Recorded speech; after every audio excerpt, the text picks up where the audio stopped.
ఒకటి మిషన్ భగీరథలో 50,000 కోట్లు తినేశారన్నారు. అసలు మిషన్ భగీరథకు అయిన ఖర్చే 28,000 కోట్లు అయితే 50,000 కోట్లు తినేశారని మాట్లాడడం సబబు కాదు. అది సభ రికార్డు నుంచి తొలగించాలి. రెండవది వారు మాట ఏమన్నారు, మా నల్గొండ జిల్లాకు అన్యాయమైందన్నారు. నేను నీటిపారుదల శాఖ మంత్రిగా పనిచేసిన.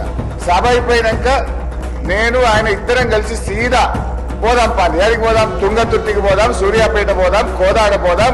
నాటి కాంగ్రెస్ పాలనలో 1 ఎకరానికి నీళ్లు రాకపోతే కాళేశ్వరం నీళ్లతోని 2 లక్షల ఎకరాలకు గోదావరి నీళ్లు పారించినమా లేదా, పోయి సీదా కాలువల మీద నడుచుకుంటూ ఈ నీళ్లు ఎప్పుడు వచ్చినాయి, కేసీఆర్ వచ్చినాక వచ్చినాయా, అంతకుముందు వచ్చినాయా అడుగుదామంటే అడుగుదాం. మూడోది, నల్లగొండకి ఏం చేయలేదని మాట్లాడడం కూడా కరెక్ట్ కాదు. నల్లగొండలో 3 మెడికల్ కాలేజీలు పెట్టింది కేసీఆర్ గారు. నల్లగొండ పట్టణంలో గతంలో మీరు మంత్రిగా ఉన్నప్పుడు ఎట్లా ఉంది, కేసీఆర్ గారు నల్లగొండ పట్టణాన్ని గత 5 ఏళ్లలో ఎంత అభివృద్ధి చేశారో నల్లగొండ